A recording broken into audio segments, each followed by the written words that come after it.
beautiful sport of pure destruction. Exciting, inspiring, and humbling. Somewhere between horrible and amazing. In the Robot Wars arena, frankly, anything goes. The intensity, the action, robots that are designed to beat the crap out of each other.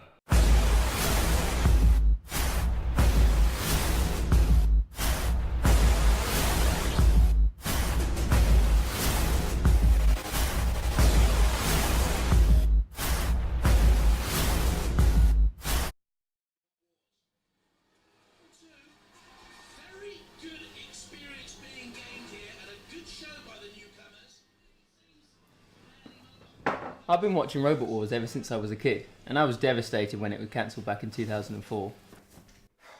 But recently it's made an unlikely comeback.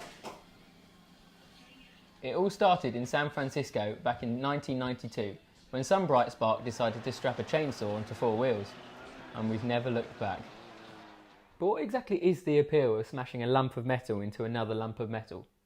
Who better to ask than former Robot Wars world champion Ed Hoppett from Team Storm? Hey! Stephen. Hey, Steve, Ed. Welcome Ed. to the Storm Technology Centre. Thank you very much. AKA the garage. Talk us through what we have on the table here. It all looks very interesting. So we've got various bits of Storm 2 sitting on the table here at the moment. We're in the process of getting the machine ready for a hopeful Series 11 of Robot Wars. You know, we've got the spinning disc weapon, which we've done some work on. We're going to be able to self-right with this in place, so we can fight, you know, those flippers that this year we weren't able to go and take on with the spinner. This is the lifting arm, the classic Storm 2 weapon, 4-bar lifter. And there's a few more surprises that are hidden in the workshop for the next series of Robot Wars.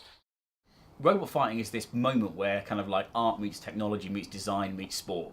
It's this melting pot of experience, careers, dreams that just creates the most amazing spectacle.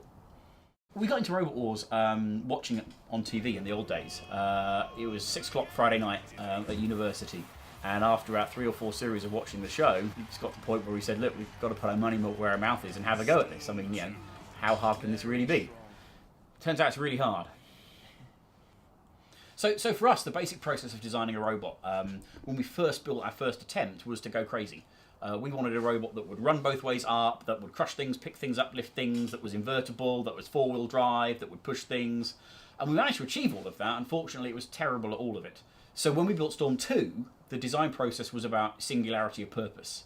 We identified what was needed to win, and we built it out from there. Tim, the driver. Yes. What kind of skills does it take to drive something as big and as bulky as this? So this is actually one of the smallest robots you'll see out there, but ultimately, yes, this is 110 kilos. Driving this around an arena, you have to be able to predict what's going to happen with an object that size. It's keeping that constant attention in there, keeping an eye on if it's a one-on-one fight, on what your opponent's doing. If it's a multi-way fight, so you've got 3 other robots, it could easily be you're busy trying to take on something over here and a big spinner comes up behind you.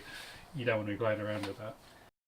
Surely it's a bit demoralising once you spend all this time, money, development on a robot to smash it against another person who's also done the same. It's not demoralising, it's great fun. That's what we do. If we just got depressed by it all the time, we certainly wouldn't do this.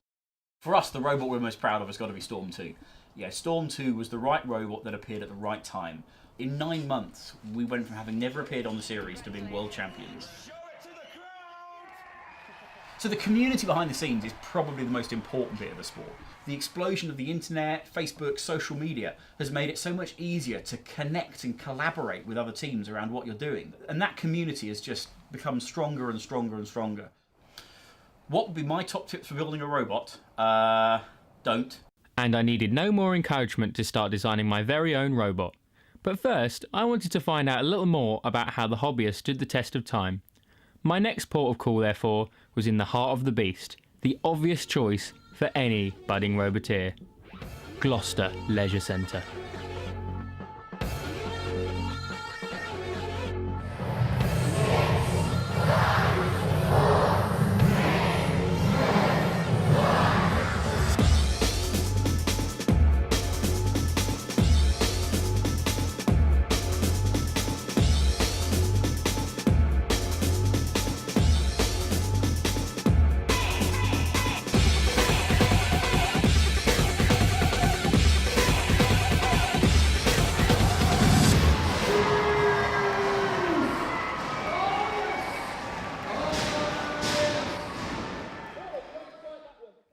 Although the show was amazing, it wasn't actually what I came for, but rather the incredible people behind the scenes.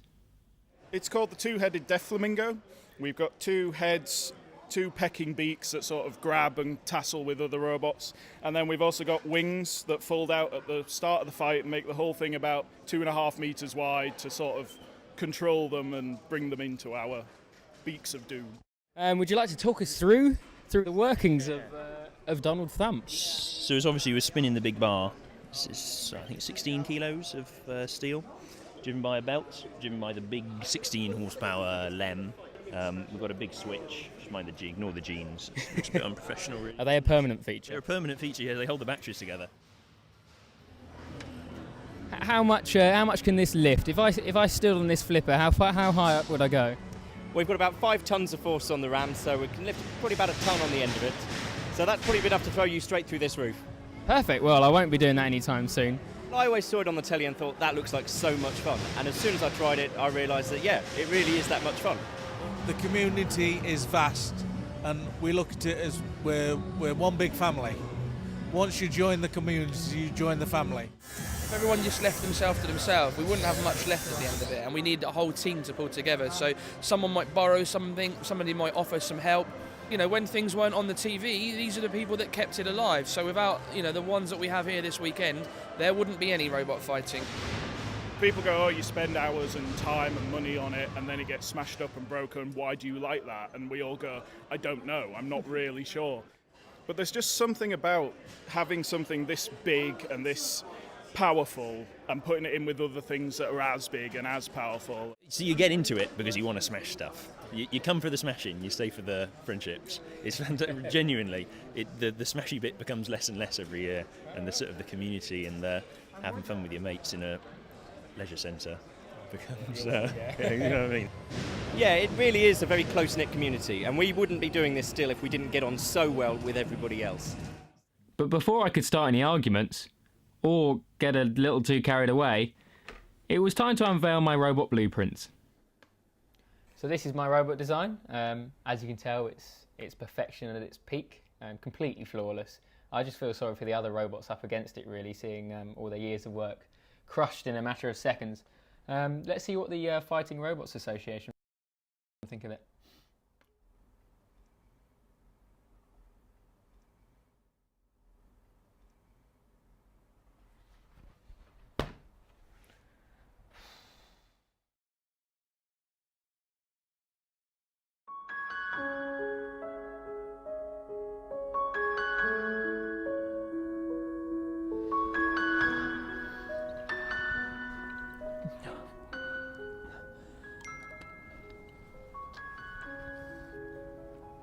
That's certainly a good design for your first featherweight. It's possible to build this in a weekend. Challenge accepted. Hi there. Hi there, Stephen. Nice to meet you. I'm Rob. Rob. Alistair, I'm the driver. Alistair. Yes. Come to build the robot. Fantastic. I've brought around all my robot gear. Just ready to get started, really. All right. Beautiful. Let's do it. You brought your bits, it's fantastic. We're going to talk through them just a little tiny bit. Yeah.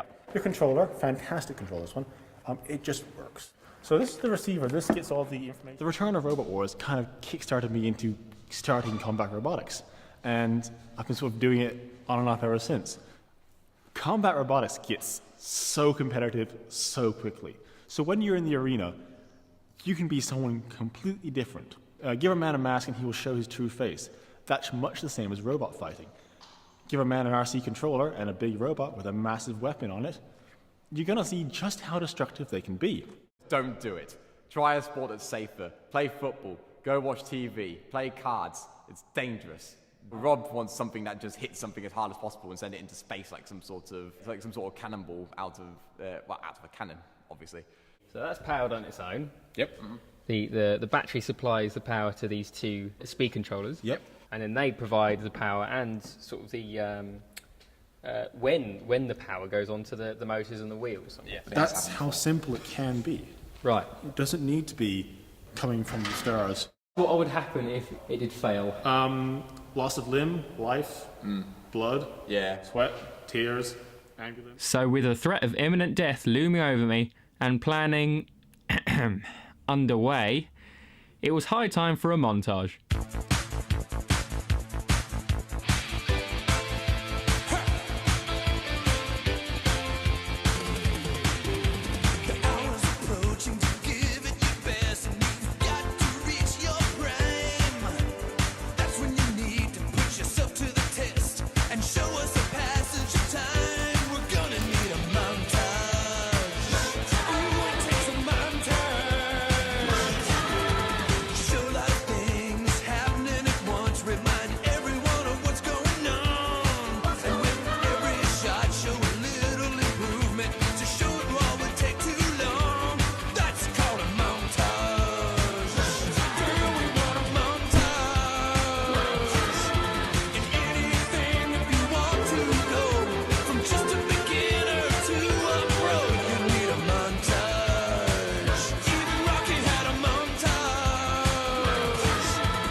After 2 days of blood, sweat, and pretending I know what I was doing, the robot was finally complete.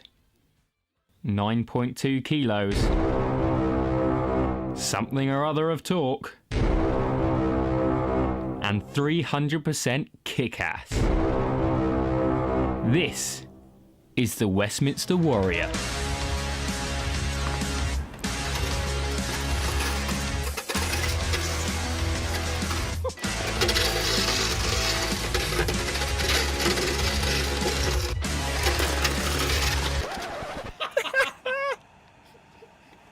Oh well, seems to work. Let's fight it. So here I am at Maidstone Leisure Centre with the Westminster Warrior. Seen the competition and it looks quite tough, so hopefully it'll come back in one piece. Fingers crossed.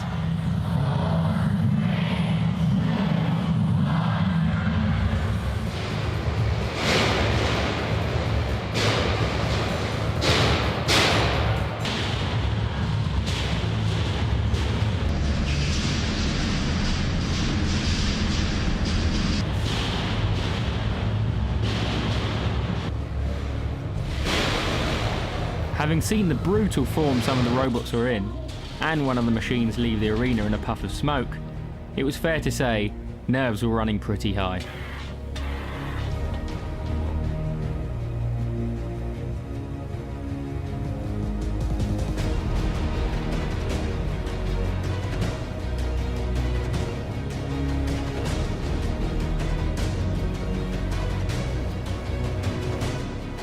Hours of planning, construction and preparation all came down to just 3 minutes in the arena. And despite my best efforts, it didn't exactly start well. I lost a wheel! And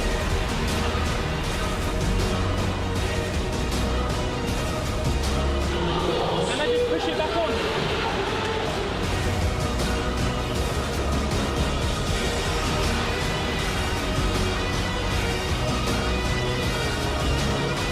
But with the wheel reattached, I was ready to rumble.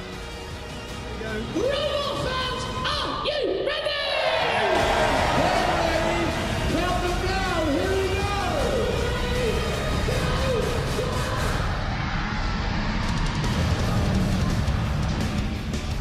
The wheels come off.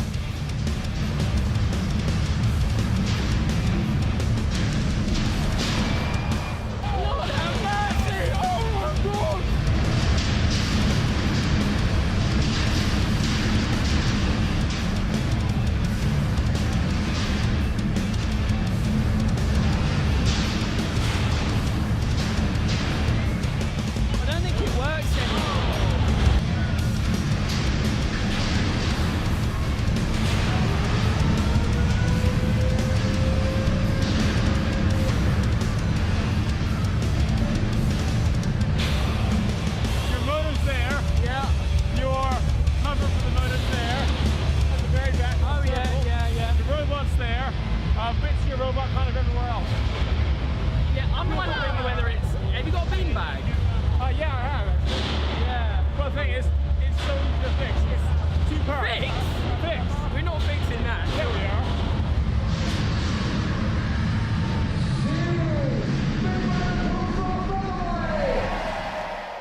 trying to get this to work again, it will be quite a challenge. So is the dream over? And I'm going to need to change the 2 side plates, put on a new top plate, make sure all the electronics are working again, and find the link, which is somewhere in the arena still. So. There's a chance this could blow up, so I'm going to do this with a bit of caution. It's alive! Theoretically, it's still working. It's just in bits. Whether we get it in the ring again or not is anyone's guess, but I'm going to give it a go. And with the help of the amazing robot community I've heard so much about, we began fixing what was left of the Westminster Warrior in time for the next show.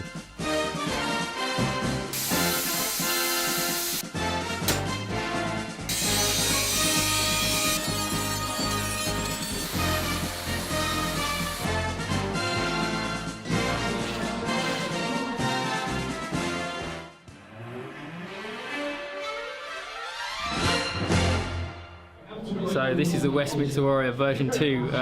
Got it working with a lot of help from a lot of people, but here we go. It only goes right, but hopefully all the other opponents are going to go right as well.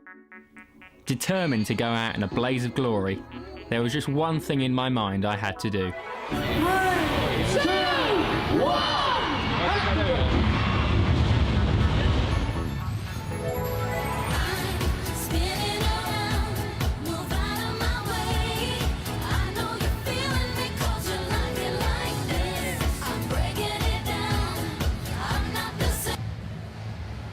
I'm dead.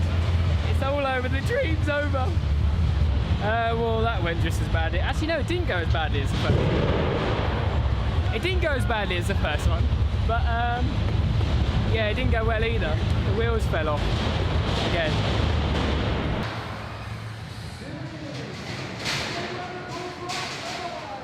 What happened was basically it was so awesome it imploded on itself.